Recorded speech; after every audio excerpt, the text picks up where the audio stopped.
Welcome to the Mrs. R Relevant Daily Draft Podcast, joined with two of the OGs, Owen and Newt. It is good to see both of you. I know we had some, let's say, diverging podcasts last week. It's good to be back together this week. Newt, what is the good word for you here on Wednesday night? Not much. I guess I'll do a little glow. I'm still coaching soccer because our boys are heading to state. So little praise there to the Homestead soccer team out in Wisconsin. Love to see that. But I am ready to be able to kind of focus in on this a little bit more.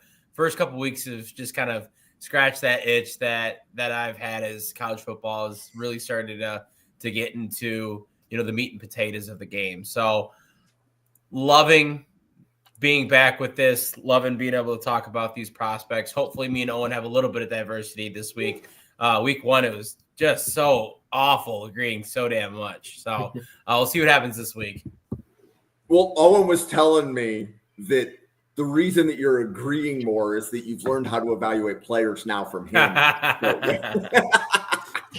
Newt finally learned how to do his job, so he's actually staying eye to eye with me. I'm just throwing people under the bus. Owen, you're podcasting on back-to-back nights, so you're pulling double duty, but it is good to see you. What did you think of this defensive line group that we have today? Some ups and downs. There's obviously some bigger names in here, and obviously one of my favorites from our last year's cycle that I get to talk about again today. So I definitely had some fun watching and getting some refamiliarizing. But in general, I think this class or this group we've got right here is probably going to be emblematic of a lot of the conversations we're going to have for D-line class as a whole this year. There's definitely some guys, some niche specific dudes, guys on the lower end of the spectrum that you're going to be like, oh, they're rosterable, but I don't know if they're like Final 53 type caliber. And then there's guys who are like, okay, I'm willing to take a day two swing on some of these players. So this will be kind of a good summation of the class as a whole as we get through this. Yeah, and Newt and I were talking backstage while we were waiting for you to come on, and I think finding day two defensive tackles in this class is going to be a fun discussion because I think that's where we're going to see variation is which defensive tackles do people have graded, let's say, at the back of day two in their top 100. So that's part of what I'm here for, right? Like I am definitely interested. So this is the group that we have, right? I know that we've gone back and forth on which 8 are we covering tonight. Bear Alexander from Oregon, DeMonte Capehart from Clemson, Ahmad Moten from Miami, CJ Fight from Arizona State, Derek Moore from Michigan, Clev Lubin from Louisville, Akeem Mesidor from Miami, and then we're going to close the show out with Joshua Joseph from Tennessee. Newt, Bear Alexander, what do you think? So, generally speaking, I try to not shit on guys, especially when I don't know them. And I preface with that because I do want to mention a little bit of background for Bear Alexander. So going into the summer scouting, I didn't even look at him because there was so many effort concerns surrounding him and kind of his track record. So he started off at the University of Georgia. He was a really highly touted recruit, 4-star recruit. He spent one season there and then he left for USC. Had a decent season at USC in his sophomore year, or maybe his redshirt freshman year, I guess. Not quite sure where that fell with a redshirt, but he actually ended up getting a all Pac-12 honorable mention in the last year of the Pac-12. And then last year, he kind of took a voluntary redshirt. He basically was in there for about 3 games, was not happy with his role, was not happy with his playing time, and that he kind of said, okay, well, I'm not going to play anymore, and planned on hitting the portal to where we found him now at Oregon. So he's a player that I think he's got a lot of baggage, and ultimately I came into his scouting with, I don't want to say a sour attitude, but kind of actually a little bit of apprehension. I will say, taking a look at his film at Oregon this year, has done a lot to bandage the fears I had about him. I've heard nothing but good things about him at Oregon, which you love to see kind of in a bounce back. And I think he's had a pretty damn good season as a interior defensive lineman. He's generating pressure in pass rush. I'm not saying he's, going to go out there and completely tear apart the pass game, but he's generating enough where I feel comfortable having him on passing downs. He's doing enough to get after the quarterback, but he's going to make his bread and butter in the run game. He is so explosive off the line for 300 pounds. He comes in and he's able to blow up run games because of his ability to slip interior offensive linemen. The way that he is able to use his body, his mass, his frame, all of it working really, really well for him, allows him to stay put in space and not get pushed off his spot, even in a double team. It allows him to stack and shed really well and be a really effective and disruptive interior defensive lineman. He's like I said, he's got the juice in pass rush. I think there's a lot there. He's doing enough where I feel comfortable with him.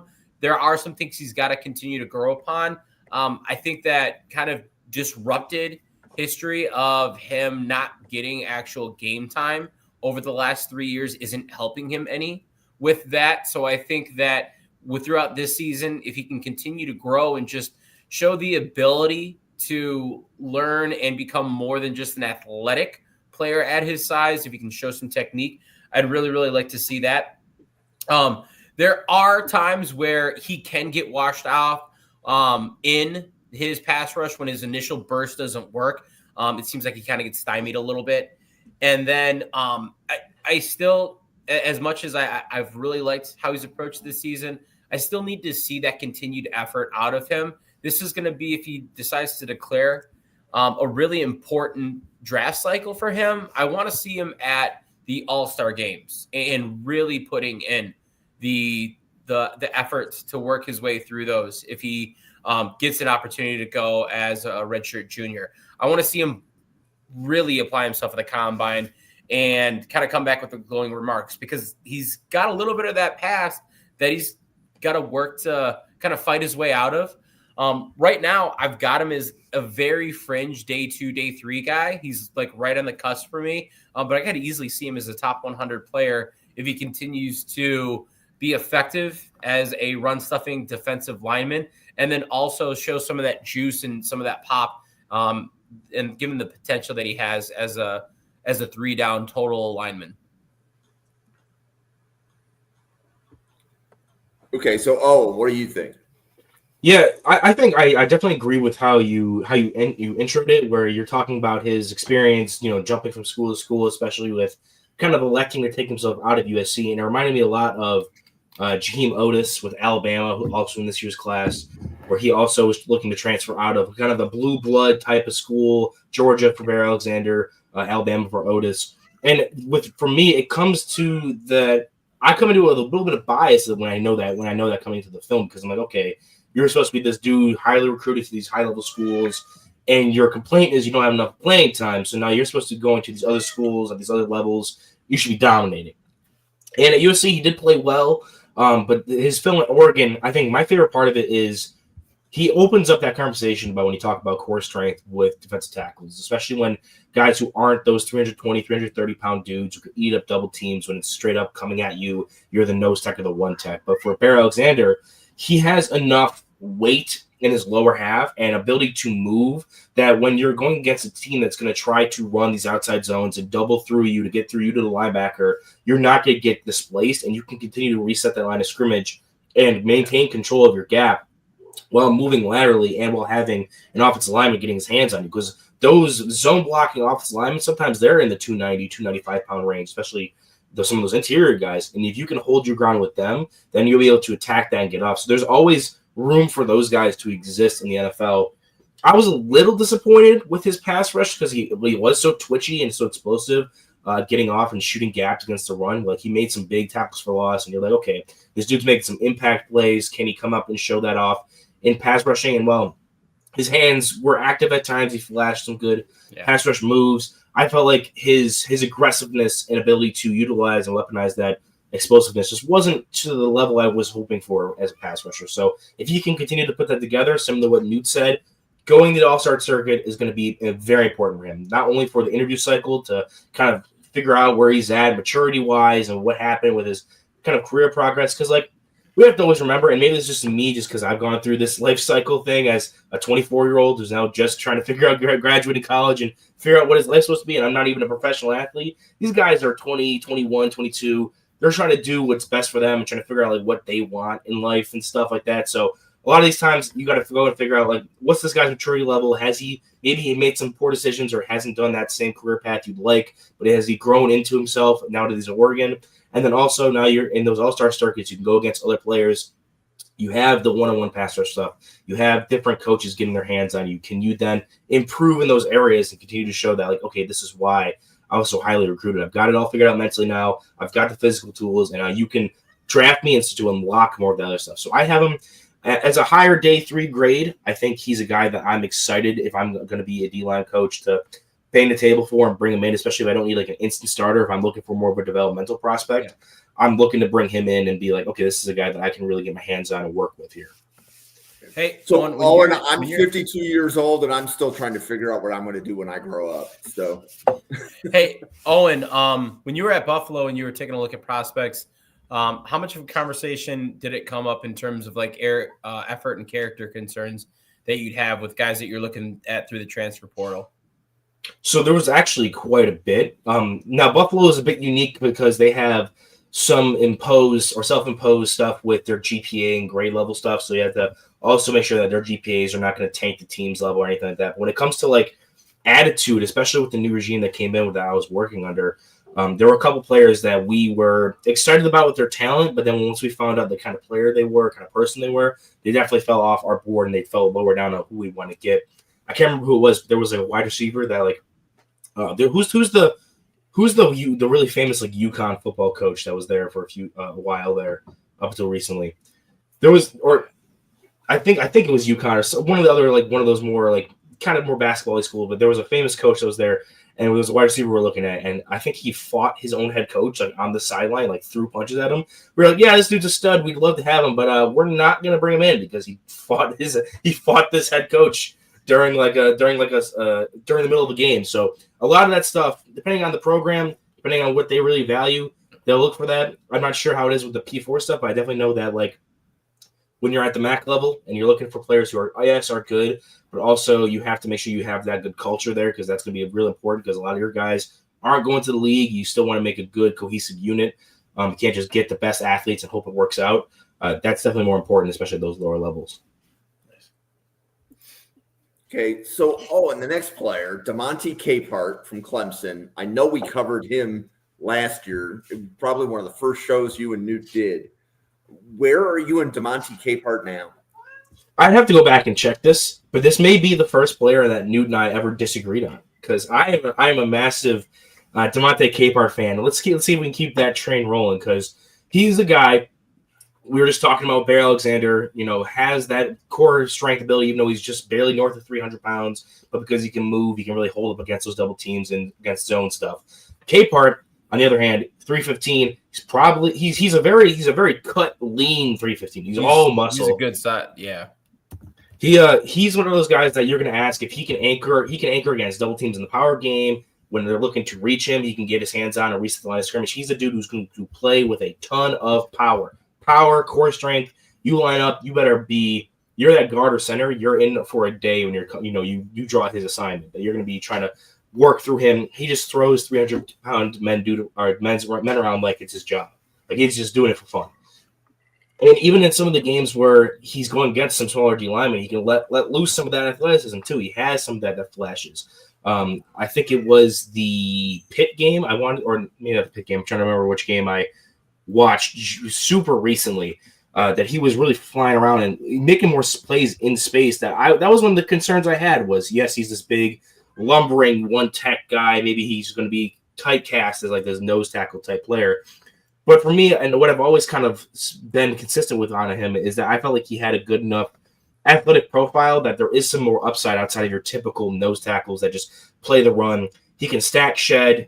You're going to get a really good run defender immediately. And for me, he's a guy that's going to be able to come in and play better with a higher athletic ceiling than some of these other guys that you're just drafting in the later day 3 rounds to just come in and be that like stereotypical stack, shed, run defense. It was the Georgia Tech game I watched. I was really impressed with how well he was able to combine kind of that power and movement, especially against a center that I think I texted Juju randomly one day. I was watching a D tackle, I believe, for our first episode. And I was like, who is this Georgia Tech center? He's going to be good whenever he is draft eligible. Yeah. And then I would then watch Devontae Capehart absolutely manhandle him for the entire game. And I'm like, wow, I don't know if I was just too quick to really like that center or if Capehart is just really still my dude. But yeah, I'm really high on him. I think he's a good run defender immediately coming into the league. And he's got some of that athletic ability, length, stuff that you can't really teach and is more rare in these stereotypical nose tackles that teams are going to really covet.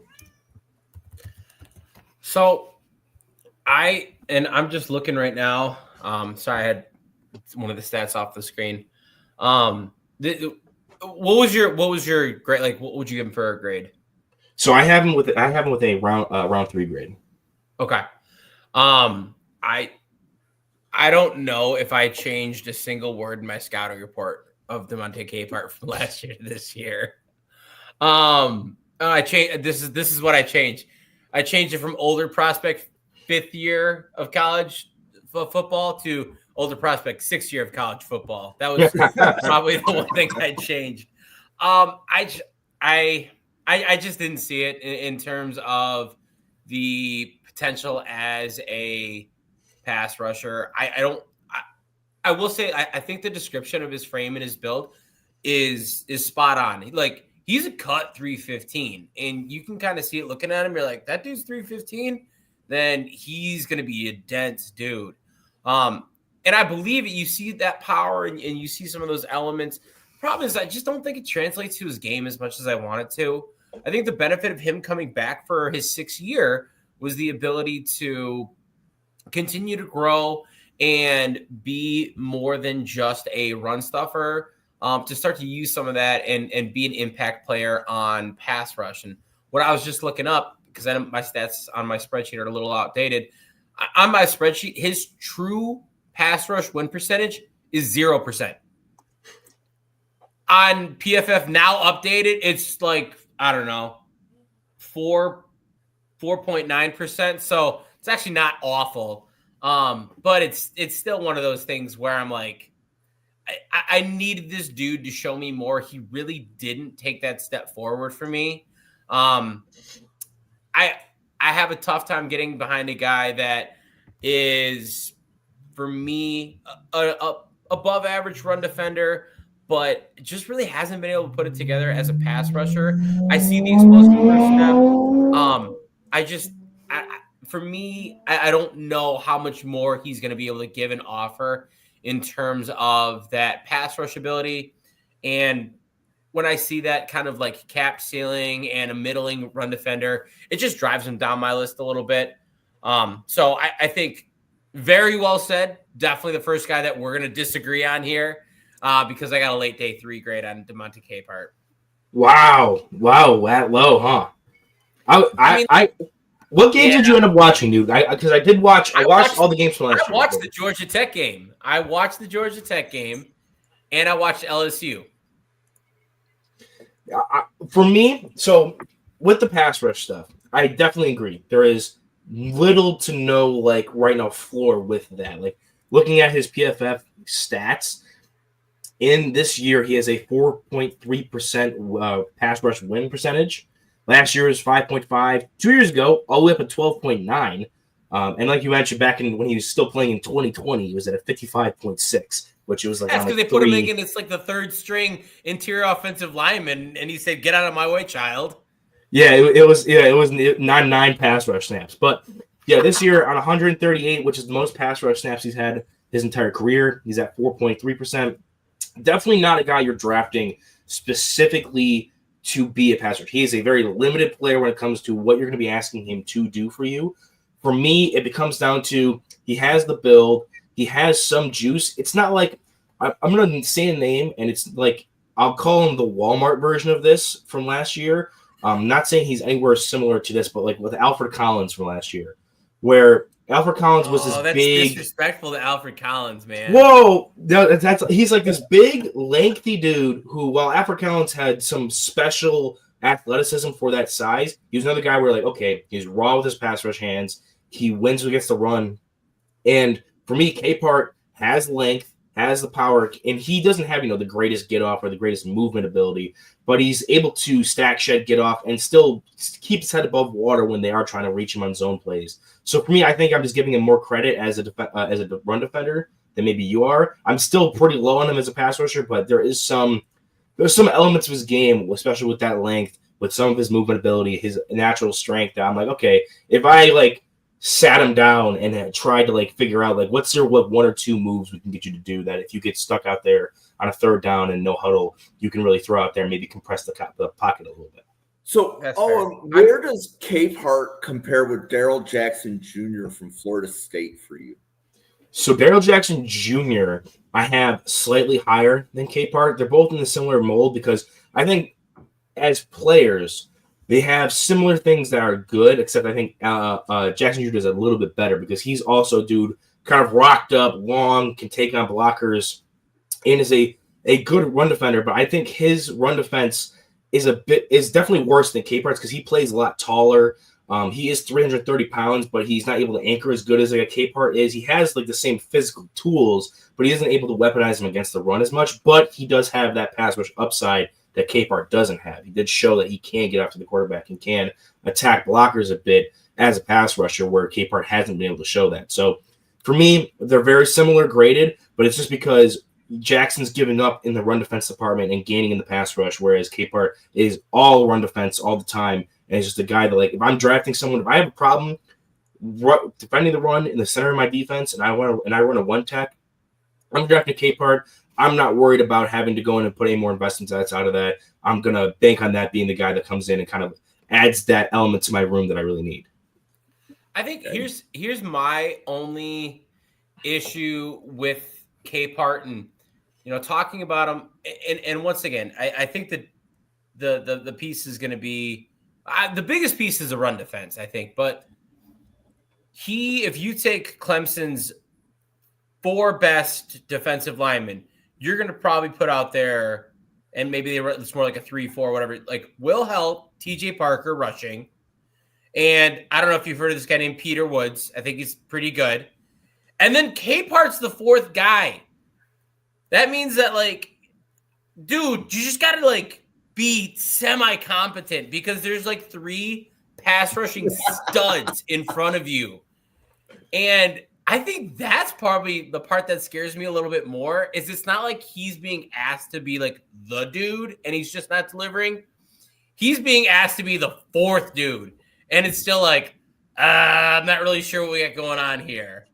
I think here's the part that pissed me off the most, actually. If you've ever checked out Clemson's like their football page and pulled up DeMonte Capehart's profile, there is a clip on there of him blowing up a UNC interior offensive lineman. I mean, like, you could put it as a highlight play for NCAA football, and it'd be like the greatest thing in the world. I've just never seen it on film. And I think that's part of it is, and truth be told, I might be a little bit harder on him in run defense than I should be. Because I want to see that much more because of what Owen described with the frame. And like he's got a decent first step and he's like got a lot of core strength. I think it's just all a little bit underwhelming, and I might be a little harder on him for that. But alas, we finally had our first big disagreement. Green Bay Packer pick 63 right there, Nate. You stop it right now, Jim. You do not even say that. Do I need to send a DeMonte Capehart jersey in the mail next April? Yeah, and then hopefully he changes number again right after you. Yeah. Dude, that's a collector item right now. I don't even care what you guys say. The Matthew Golden 22 jersey, I'm so glad it was that jersey, not the 0. It looks so. I didn't like 22 as a wide receiver initially, but after looking at him on 0, I don't know. It just doesn't fit him as well. I think he looks better at 22. The 22 is awesome. I love it. Okay, so a draft professor special here. So shout out to Randall Slifer. Randall, when doing all of his summer scouting, pointed out Ahmad Moten. He wasn't on any lists, right? So with all the different people that send me player boards, Randall Slifer is the first one to mention Ahmad Moten from Miami. We have podcasted on him before. I believe Drew covered him on a Sunday. But Newt, I saw you tweet about Moten. What did you think? So just to kind of like go through the pieces for him, he's going to be another guy. I think he's got to do a little bit more to be disruptive in the pass game. He had 0 sacks thus far. Generates a fair amount of pressures though. So one of the biggest negatives I have written down for him is he needs to convert wins into sacks. Like it just has to happen, because I think in watching in some of those games, like I checked out the Louisville game, and for as bad as Miami looked, I think there were some bright spots, especially for Moten. And there was one play where he absolutely disrupted the hell out of the throw from, God, that would be, who's the quarterback in Louisville? Miller Moss. And it was just like, this is what you want. But he's got to get home, in my opinion. And that's going to be one of the biggest things that I am harping on him for is, hey, can we continue to finish this? I think his hands are a little inconsistent. I think that's part of just his inability to get a clean rush at the quarterback and actually have a true opportunity. You know, not every pressure is built the same. So I think that there are some elements that play a role in there. And then, as maybe everyone or maybe no one knows at this point, I'm really a big stickler for missed tackle rate.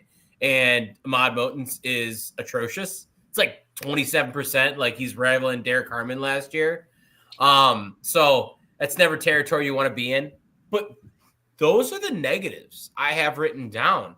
I think if you take a look at him, 6'3", that 324 pounds, I like that. I think it makes a really versatile player, and I think he wears that weight really, really well. The first step at that weight, I think, is phenomenal. Like, he explodes off the line.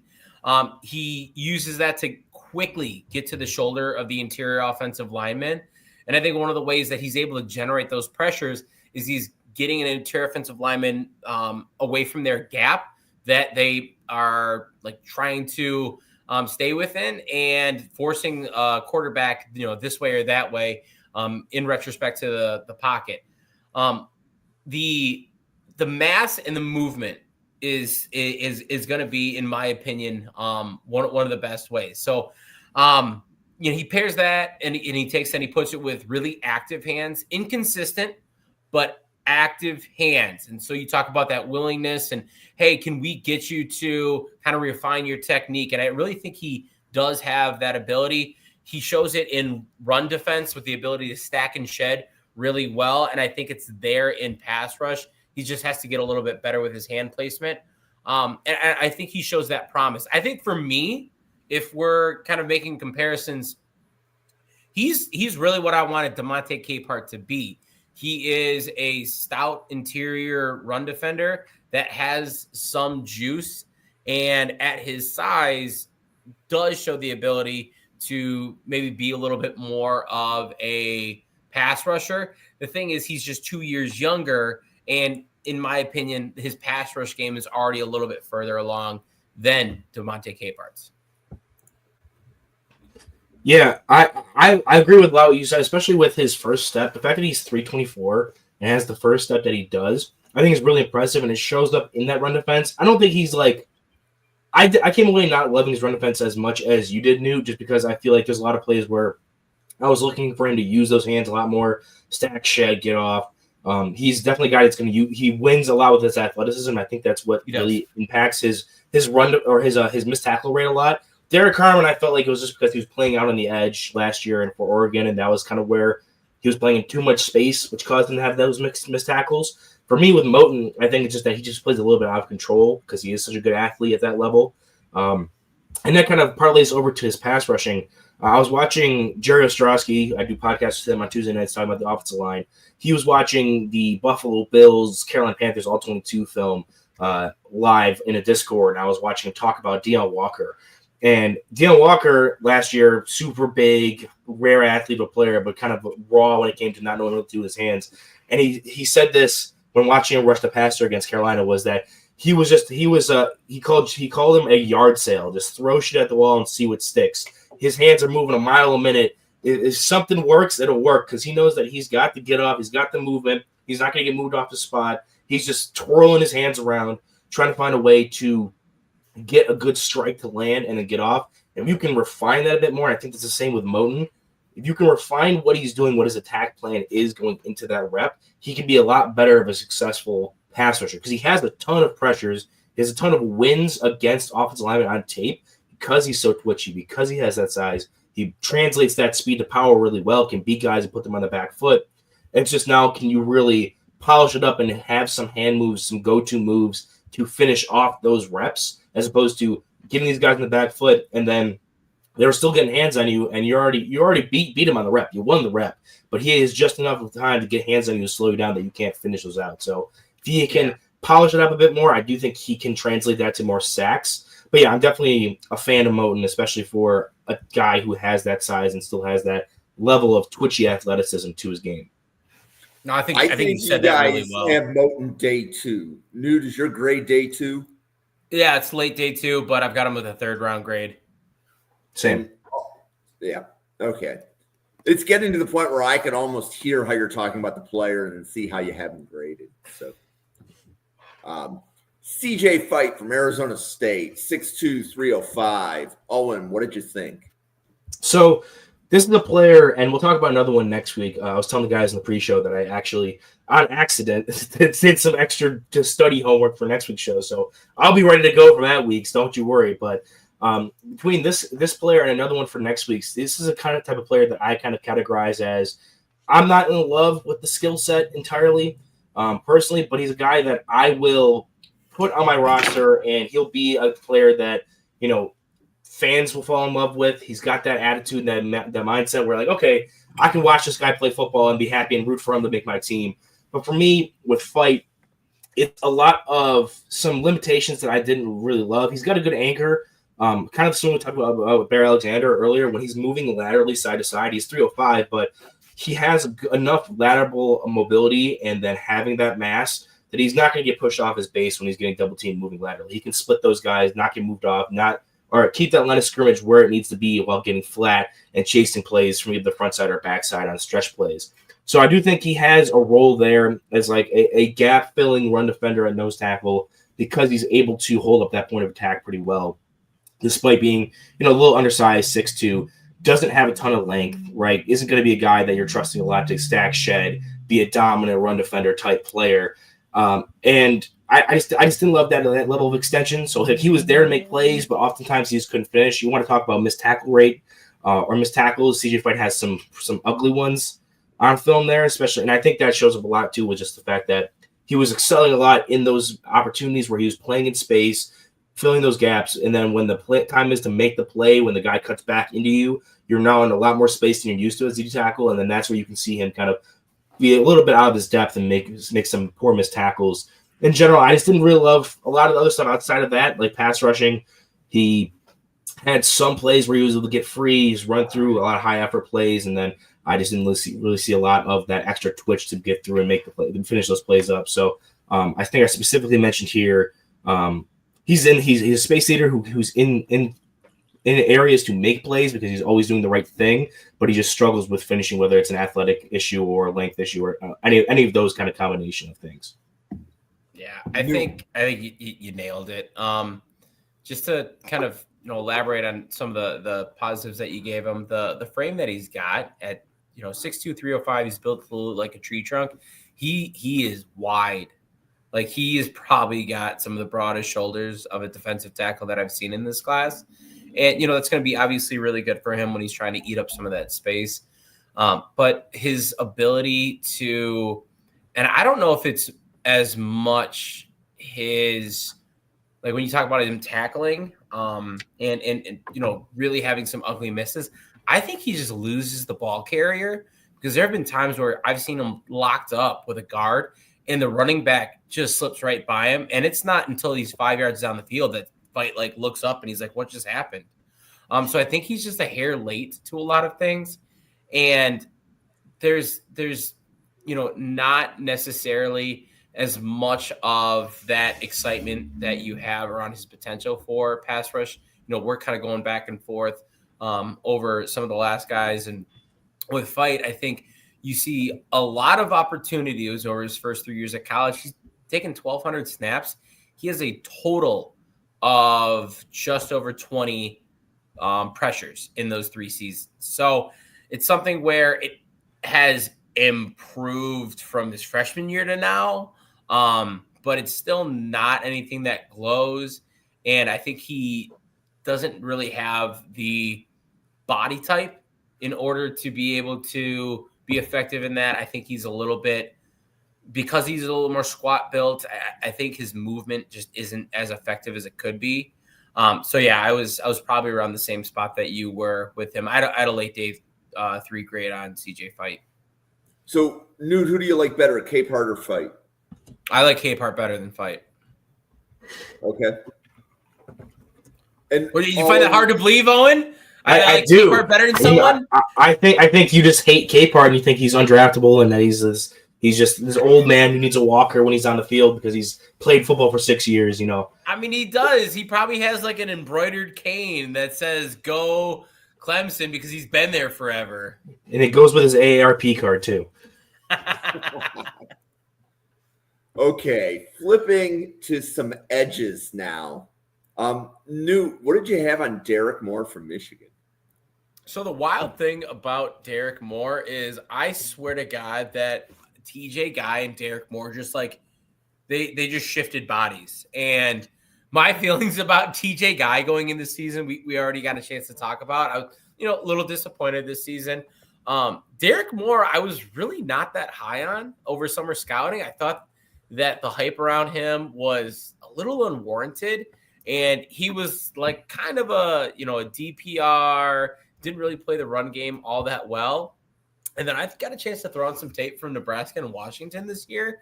And holy shit, was I really, really impressed. I thought that he looked like a completely different player to me. And this is a guy that, I had him well outside my top 10 when I probably only watched like 15 guys for summer scouting. And he's now back in my top 10 with a handful of those guys that I still have to rewatch and have the ability to, move up or down. The biggest thing about him that's going to stand out is his pass rush ability. He is so incredibly explosive off the line. I think his build is going to be a huge benefactor of that. He's got almost 34-inch arms. He's 6'3", 260 pounds. It's one of those things when you're looking for a quick twitch, explosive athlete off the line, and you can get him at that size with that length, you'll take that any day of the week. So I think that everything with his build, the athleticism, and all those things that start to go together are really, really working in his favor. And then the other thing, and we've talked about this throughout the course of last draft cycle and this one, if you have a high motor, you're going to win my heart immediately. And I don't think I saw it last year. And in those 2 games that I watched this year, I really started to see Derek Moore as kind of this player that is playing with his heart on his sleeve. It seemed like every single game he was just looking to see how much he could wear down an offensive tackle and then use that to his advantage. And it was almost felt like he kind of like had a new love for the game. With that, additionally, he's got a really high IQ. He understands how to manipulate tendencies. I tweeted out a couple clips of him, bursting off and being able to corner and win that way, but also then having a really good counter step inside. And so I think that, he pairs athleticism. He takes and he puts that with a motor and an IQ. That is something that, you don't see that combination from every single edge rusher. And when you see it coming together, it is a really, really pretty thing. Is he the most twitched up of athletes? No. Does he have the best pass rush? No, I think he still has to continue to improve his pass rush. In fact, I really docked him on his. I'm not pass rush. I apologize. Run defense. Does he have a good run defense? No, I docked him on that. He's got to continue to get better in run defense. In my opinion, he's getting better, but he needs to do a better job setting the edge. I think he lacks a little bit of a power profile. He's got the ability to convert speed to power, but he doesn't really have, a true bull rush or I'm going to move through you. And I think that's apparent when you look at his ability to set the edge. But when you talk about a guy that has the juice, has the chops, has the build, Derek Moore is really, really impressed me this year. And I've become a pretty damn big fan of him. So he comes in with a pretty strong round 3 grade for me. If not like kind of pushing a round 2 grade. Yeah, I was actually one of the Derek Moore truthers. I was high on both the Michigan pass rushers this past summer. And unlike TJ Guy, I've kind of stuck around with where I was on with Derek Moore, which is unfortunate because Derek Moore was not the one I was pining for the most after last year. I don't know what's going on with TJ Guy, but regardless, Derek Moore, I was one of the people who thought maybe that I really did like the pass rush profile coming into this season. Yes, like the speed to power wasn't super consistent, but when he strikes his hands inside and he was able to actually land his move there, he was burying dudes. Like the power was in his frame. It's just more so him playing with consistency. And what kind of makes it maddening watching him as a run defender because you're like, I know you have the ability to set these hard edges. I've seen you throw around Caden Proctor. Like I need you to like utilize that in reps consistently when it comes to not just straight up, pin your ears back and rush the passer. So I think he's got the ability to corner, attack the outside hip, lean into guys and condense that angle, attack with speed, has the inside counter step, has some speed to power, has a bunch of ways to win as a pass rusher that I really do think is going to be highly valued and where I really kind of saw him. And I haven't moved off of where I thought about that coming into the season. It's more so his grade has stayed pretty consistent for me because the run defense was when I was like, okay, I'm banking on this maybe getting a little bit better. And it really just didn't. And it makes me a little bit concerned about where his fit is schematically in the NFL because if you're going to be in an even front, you have to be on an even front team that flips your edges so that way he's your weak side edge. Because if he's attacking from the backside, getting flat, scraping from behind, I think he has enough movement ability to make those plays count. But if he's like a 3-4 outside linebacker, same thing. Flip him to the side away from the strength, down asking him to take on tight ends and stack and shed. But if you're looking for a guy that is going to be able to rush the passer, and I prefer him to be in an even front, it's just going to be, is he going to be able to be out there in early downs? So because he has everything I'm looking for, he has the size, he has the pass rush, he has the athleticism. He's twitched up, but not super twitchy, but like he is twitched up. He has bend, but not the most bend. Like he is a good athlete, not elite. He's a good pass rusher, not elite, and he's just a bad run defender. So right now, he's a guy that if he's your edge 3, edge 4, especially as a rookie, I think you're happy with it. Does he have starter upside or like that's pushing it? I think you need to really see him develop that. But I do think he has a high enough floor that I'm willing to draft my day 2 to bolster an edge room that really needs like an extra body in there that can come in and play in some of those long and late or third down opportunities. So both of you are day 2 on Derek Moore from Michigan. Yep. Okay, so this is Ryan Sparks' guy. He's talking about him last week. Yeah, Clev Lubin from Louisville. We've covered him. We've podcasted on him once on a different night. And what I heard, I'm like, okay, I want to hear what Owen and Newt have to say. Owen, where are you on Clev Lubin from Louisville? Yeah, he's a fun watch, especially when you're watching him in games where he has where his pass rush is really clicking because he has a ton of length, and you're able to really see some fun reps where he's just flying off the ball, getting into guys, converting speed to power. I think he had like 2 sacks week 1 and 3 sacks week 2 against like Eastern Kentucky or in I think one of the MAC schools, I believe. James Madison. James Madison, there you go. And James Madison ranked higher than, if I'm not mistaken. Am I crazy? He was absolutely cooking those offensive tackles, putting them in a blender. He is the epitome of being able to convert that speed to power with his length, when he is on and clicking. I think he needs to improve some other counters there with it. He's a little bit of a one-note rusher for me right now, where his other moves, when he tries to do anything with them, they're not as dominant as when he's able to use that or just using his athleticism to outrun and free up gaps and shoot gaps to attack the quarterback.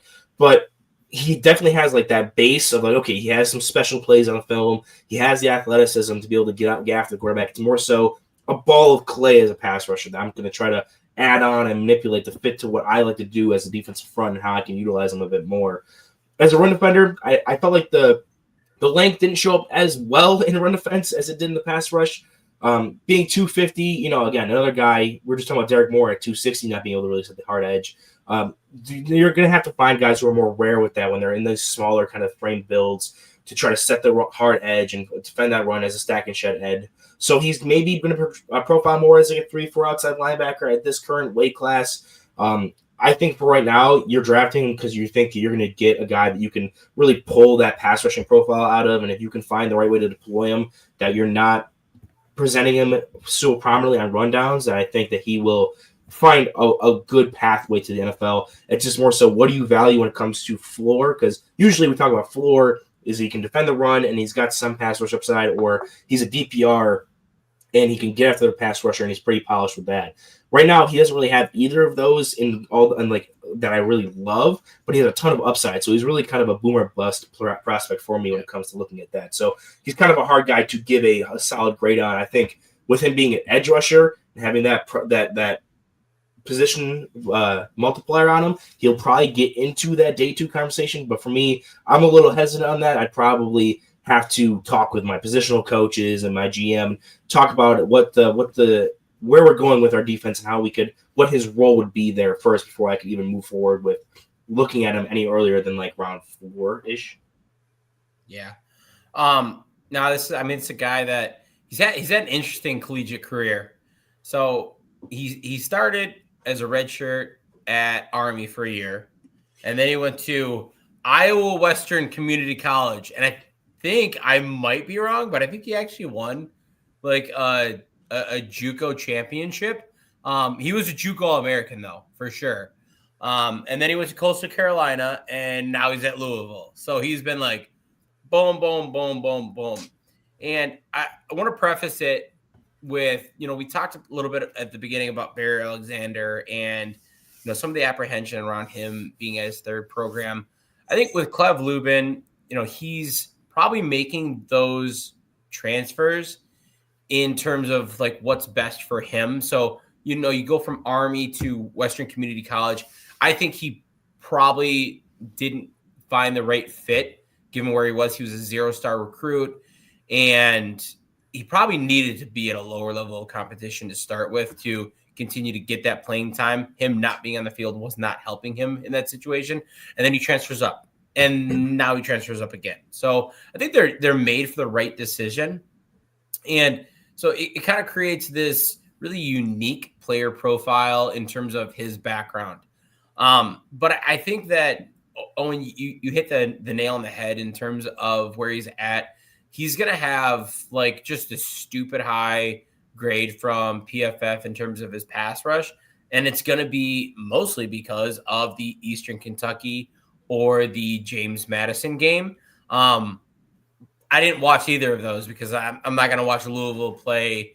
No offense to Eastern Kentucky or James Madison fans, but I'm not going to watch them play non-Power 4 football when this is an ACC team that I can see play conference play week in and week out and get some of that high level competition. So I immediately went to go watch him play against Miami, and I did watch him play against Pitt because he had 7 pressures in that game. And I was like, all right, let's see where the juice is with this. But I think you said it really well. He's got to develop a counter. There is kind of this, really good athlete in there.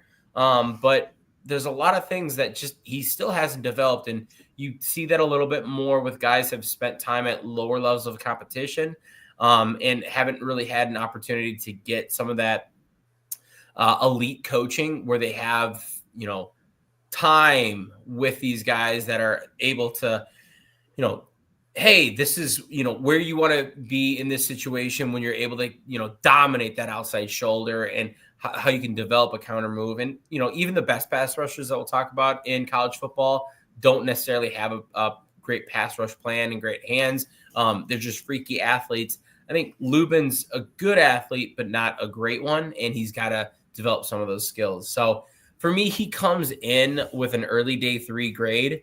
I think that I do like what he's able to do at his size with his run game. However, he's not going to be able to succeed at the NFL level doing that. And so whether it's adding mass or learning how to set a better edge, that's got to improve. And I think ultimately he's got to do more than just win off athleticism in terms of his pass rush. Okay, so I think I heard draftable day 3, but and Owen, did you say day 3 pushing day 2? I think in the right system, if you get him in a room and you're a team that knows how you're going to utilize him, knows what your plan for him is, I think you could see the highs, and you could definitely look at him as being like, if we have a late round 3 pick and we just want our selection of these edge rushers that we're going to be talking about over the next few weeks, I think this could be a guy that you could see a team taking a swing on there as opposed to waiting for round 3 for maybe some other guys that didn't have some of the juice or some of the intangibles that he's shown on tape already. Yeah, and I had probably what would equate to a round 4, round 5 grade on him. So, okay, so that player was removed. There we go. Akeem Mesidor from Miami. Owen, you're going to start this one because I know that whatever grade you have, I'm confident Newt's is going to be higher. Because we talked about this while we were waiting for you backstage, but Owen's like joking on you. He's my top-rated player in this class. Let me quickly just make some adjustments. Now look at that; he's number 1 on the big board. Got to one up Newt somehow. Akeem Mesidor, unfairly known as the other edge rusher at Miami opposite Ruben. He is unfairly known as that. I always feel so bad tweeting about him, like the other edge rusher.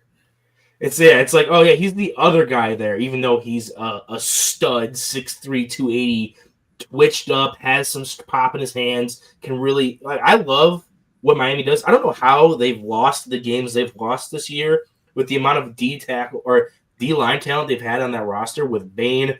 We talked about Moton earlier, Mesidor now. And especially with how they utilize him, like they'll have him kick inside. I think it was the Notre Dame game where he was just absolutely cooking the guards in that game off the snap, able to get off, swim over them, and get some pressure up the middle and really attack that. So in both on the edge and up the middle, I think his twitch and his athleticism translates. He has enough power and enough strength to go through guys, through their chest, but also has some moves and some hand technique to get around them as a pass rusher. 280 as a run defender, it's hard to not be a guy that can set the edge against the run when you're that level of weight. And not only that, they have him dropping into coverage. Now, he's a good athlete. I don't think that's in his cards in the NFL. When he did drop into coverage and they targeted him, he looked a little fish out of water there. And this is actually, come to think about it, I was just trying to remember who that reminded me of. And it was back when Miami had Jalen Phillips, Greg Rousseau, and Quincy Roche. And they would drop Quincy Roche and Jalen Phillips into coverage all the time.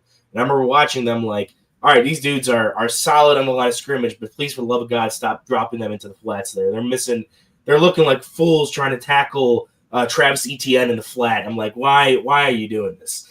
But so like if they want to, they hone it in. He's a versatile player, maybe not that versatile, but 280 can be inside, outside pass rusher, absolute stud. I do think that he's a guy that gets overshadowed, has some room to grow when it comes to developing a full-on pass rush plan. He relies a little bit too much on that athleticism, like we were talking about earlier, where it's like these guys are just freaks. They can get off and beat dudes off the snap. They don't have to worry about going against these. Like if you put him rushing from the inside against like a Quentin Nelson in the NFL, is he going to be able to do what he did against Notre Dame? Probably not. He's going to need to have a better way to win and tactically have an advantage there.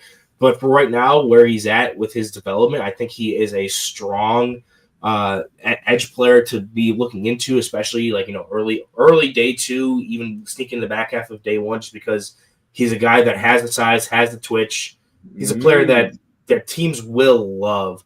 I don't know if I'm a team that needs an edge rusher. I don't know if I'm hammering the table for that specifically, because there's some elements of his game that I'm not totally in love with. I'm sure New will delve a bit more into a lot of the finer details, seeing as he's apparently the number one fan of the Mesidor Club there. But if a team, like we've seen crazier guys who've had that level of athleticism and size come in and be like, all right, cool, this is our guy. We're going to take a swing on him, especially when we have that we want to get to more depth across our defensive line entirely. Okay, so before Newt, I'm going to set you up here, but we have covered Akeem Mesidor 3 times, right? There's 3 defensive line podcasts. This is the 3rd time he's been covered. Owen, I can guarantee right now you are the highest person I have heard on Akeem Mesidor. I don't see how you couldn't be. He's just he's a guy that goes out there and just does everything. Yep. So Newt, you got to one up Owen. Go. What would your grade be? What would your grade be in Mesidor? I have a round 2 grade on him, but if you took him back half of round 1, I wouldn't crucify. Okay. So, Mesidor is, and for everyone that says like, oh, he's winning off Ruben Bain, he's winning off Moton, bullshit. He's winning off the fact that he is going to work his ass off harder than anyone else on that field. This guy, the minute that this, and I talked about it with Derek Moore, and I said, man, the motor on Derek Moore is phenomenal. Mesidor, it's like unmatched. Like you see this guy go down in and down out, and it is crazy what he is willing to do for that Miami defense. And just to like give a little bit of perspective on this, and you talk about work rate, and you can see it like for that the Florida State game. The Florida State game, Miami versus Florida State, he played 76 snaps as an edge rusher. He's not an offensive lineman. He played 76 snaps as an edge rusher. He has played over 50 snaps in 4 games this season as an edge rusher. He's going to be a guy that is going to work his ass off for you.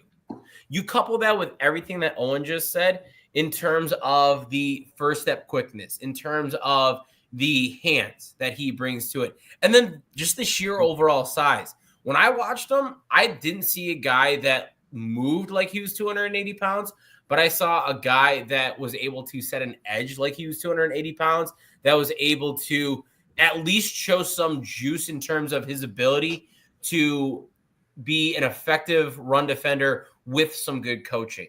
You take all of those things and you really put them together, I think you've got a guy that with that athleticism, with that motor, with the hands, and with that pass rush plan that he's able to put into place, you've got a guy that's fringe first round. And ultimately, I think me and Owen are about the same spot with him. I have probably like a missed first round grade of about that much. And he's a guy that for me on my board, and it's very outdated right now. But like he's number 23 on my board right now. And I'm not going to, bat an eye at that at all if anyone takes a first round pick with him, because he is that good. I think he's going to warrant that first round pick. And I think you're going to see 2 Miami edge rushers going in the first round in this year's draft. So question for you guys on that. Neither of you brought up his age, but he's probably going to be one of the old, like if he goes on day 2 or day 1, he will probably be one of the oldest players to go on day 1 or 2. Yep. Does that affect your eval at all? Like is his age built into the grade, or his age is independent of the grade? Here's time for Mr. Consistency, Newt. With we covered Capehart earlier today. What are you going to say about Mesidor, Newt? No, hold the phone. I got on Capehart for being an old ass man, because like you talk about his ceiling. Mesidor is like, what ceiling, bro? I'm here. I'm doing it. No, so for me, when I look at it, I'm not looking at a guy where I'm talking about the traits and the potential. I'm talking about a guy that's like doing it, and he's exhibiting those things that I want to see. I think it ultimately comes down to the team, and me being a Packer fan, There's going to be those thresholds you talk about, age being one of them. I think there are going to be some teams that the minute they see a 6-year senior coming out as an edge rusher in the first round, they're going to say, I don't know. He was already a first round fringe guy to us. We're going to pass on this, and we're going to go with a guy that is, maybe a little bit younger. So you take a look at a guy like, I know Price brought up Zion Young before. If you're weighing the difference between those two, they both have a lot that they offer in terms of both sides of the ball. Zion Young being 2 years younger, I like Mesidor better than Young, but maybe a team goes with Young because he does have that 2-year gap on him in terms of his age. For me, I like Mesidor better. I'm not building that into my grade, but if I'm doing like a mock draft or if I'm looking at teams, I think there are some that are going to definitely take that into consideration. Predictively. Now, I was last year, I was big on I was on Darius Alexander train. I've never really been in the opinion of, guys, a 25-year-old rookie. He's still 25 years old. You see these edge rushers now, and now, yes, ignoring the injury history, which is kind of tough to ignore with that scenario. You got a guy who's a 25-year-old rookie, sure, but you still have, two contracts more. So you have the rookie contract, taking the 29, get him on another a 3 or 4 year deal, and then maybe a second contract after that if he's still, able to utilize that. And with the fact that he has the size he does, he's winning with a lot of athleticism right now, but he's going to be able to continue to grow into his strength profile, and you're going to be able to mold him to what he wants. You're telling me if a Kansas City or a Philadelphia or a Buffalo are picking at the end of the first round and they want to add a guy, this is the player profile they all look for. So you're looking at a guy who puts it on tape, has the profile they want, and while yes, he is on the older side of it, he's one of those last holdouts that are going to be on the older end, because even a Capehart with the 2020, we don't see a lot of these guys who are in those upper ranges of ages at this point. But like I said, I was in for it with Darius Alexander. The benefit of getting a guy who's at this age is what he is. You're drafting this guy to come in. If you need an edge too, to come in, be a run setter, or be a physical presence in the run, be a pass rushing off the edge, maybe kick inside and rush from the interior if you like to utilize that a bit more. I think you could look at him, and if he was, 2 years younger, I think he's a slam dunk first round pick. But the fact that he has that, predictably, probably not. I want to point out, I think, was it not Anthony Russo that was pounding the Darius Alexander train last year? And he was, I think he was a conductor, wasn't he? Maybe I'm wrong. Maybe Russo was just there, but it's just, you're talking about the same thing here. And Akeem Mesidor is doing it at a really high level. So I don't know, man. I like Mesidor a lot. I'm definitely, flirting with that first round grade for him.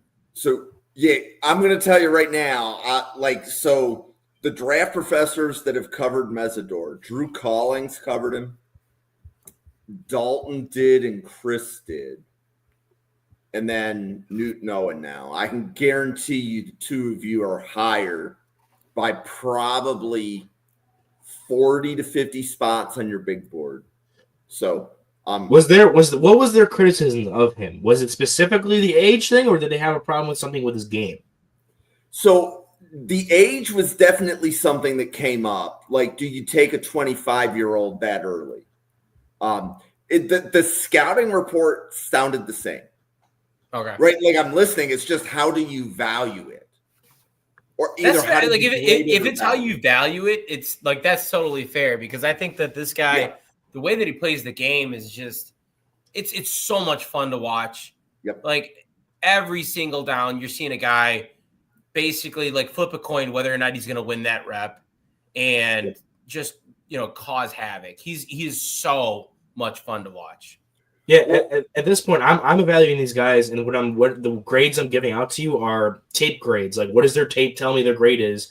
Is there, and I'll throw it in there. Oh, he's an edge rusher. He gets a position multiplier. That's what I'm saying. He could be a first round pick, because if he's playing that high value position and he plays it well, I don't have in those grades accounting for injury history or age, because there's a lot of times that's just a very subjective thing, whether or not they can get you. I'm not in there looking at the medical records. I can't tell you whether or not he's going to be able to recover or stay healthy past that. Maybe if he loses a little bit of weight, especially with the specific injuries he's had, it could be a situation where he's not putting as much pressure on his body, then he can hold up a bit more. I think getting to the NFL will probably help with that, with cutting down his body fat percentage and getting him to a better physical fitness point of view. But for me, I'm not gonna try to act like I can put those and project those out myself because I'm not in those front offices. I'm not able to get that information for some of these players. Well, and this is why I love doing these podcasts, right? Because, like I said, the scouting report was the same. Different people value different things. Yep. Right. I didn't want to make it to criticize the other, 3 or 4 or 5 draft professors that covered them or anything. This is just for, in some cases, for you guys to know. Also, I think you guys are going to come out being the Akeem Mesidor fan club. Listen, if we're going to finally be the show, if this is going to be our show guy, I'm glad with this being our show guy. Hell yeah, I'd take that. Okay, so the last player we're covering today is Joshua Josephs from Tennessee. He's an edge, 6'3", 240 pounds. Owen, tell me why he's an edge and not an outside linebacker with that frame. Okay, that's going to be a bit of a tough ask. I mean, it's probably just because Tennessee loves these guys on the edge. You look at James Pierce last year. I think he was almost the same. Maybe he was 6'5", 245, I think, was like his measurables. But they love these lean, long guys. He rushes like a basketball player, where like he doesn't really have all like the hands where he's going to take you on and stack you and then make a move off of it. He's going to attack you outside. You overstep to the outside. He's going to Euro step back inside. He's going to win with a bunch of speed, twitch, athleticism, shooting those gaps.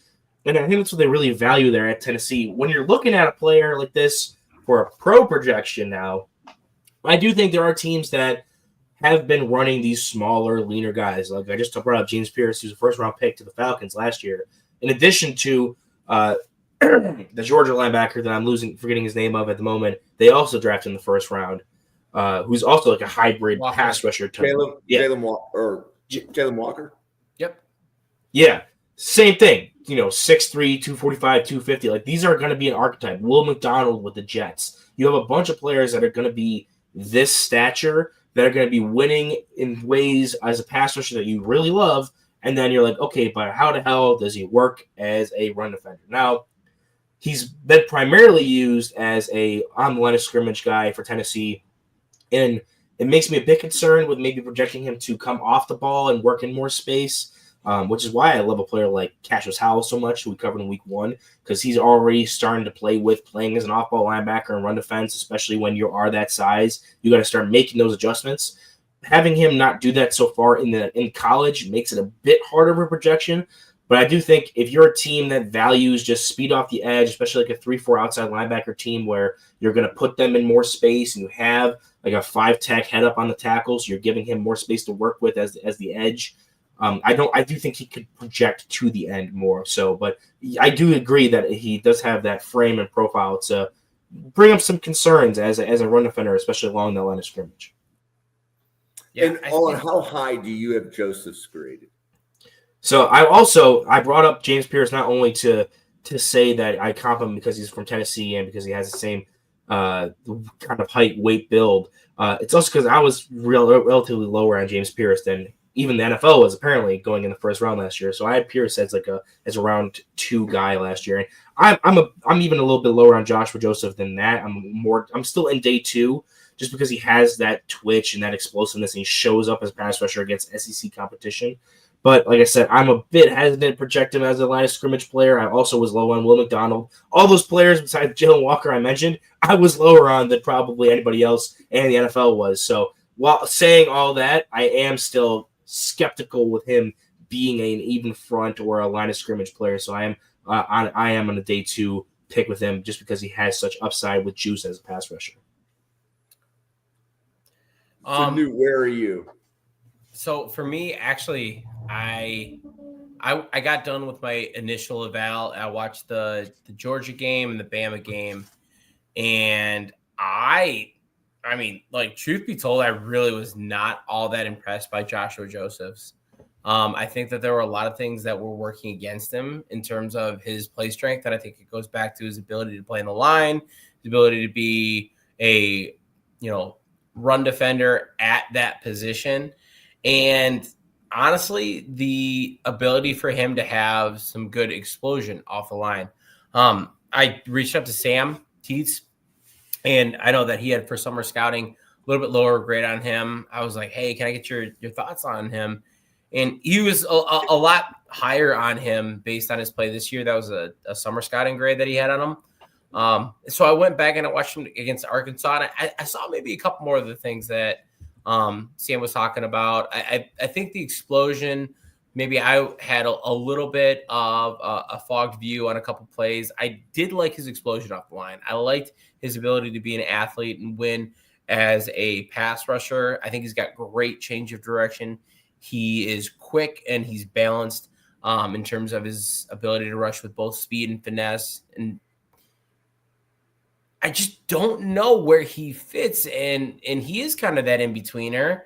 And for me, I'm lower than Owen. I've got a day 3 grade on Joshua Josephs because I don't think that he gives me what I want to see for a run defender in terms of a edge player. And I don't think he's that twitched up where like I'm willing to say, okay, that's fine. Like just be my DPR. I think he needs to do a little bit more than that. So I think he's kind of caught in this in between. I don't think that my evaluation of him is necessarily the best in terms of, hey, like, where's your level of play right now in terms of like a football player? I think I'm having a tough time. Like you kind of phrased it, Jim, in terms of like, hey, are you an outside linebacker and being able to do those two things versus if you're coming in and you're drafted as an edge rusher and I'm trying to get you in a 3-4 system as an outside linebacker that is basically going to be rushing the passer, I really don't like you that much because I think you're limiting.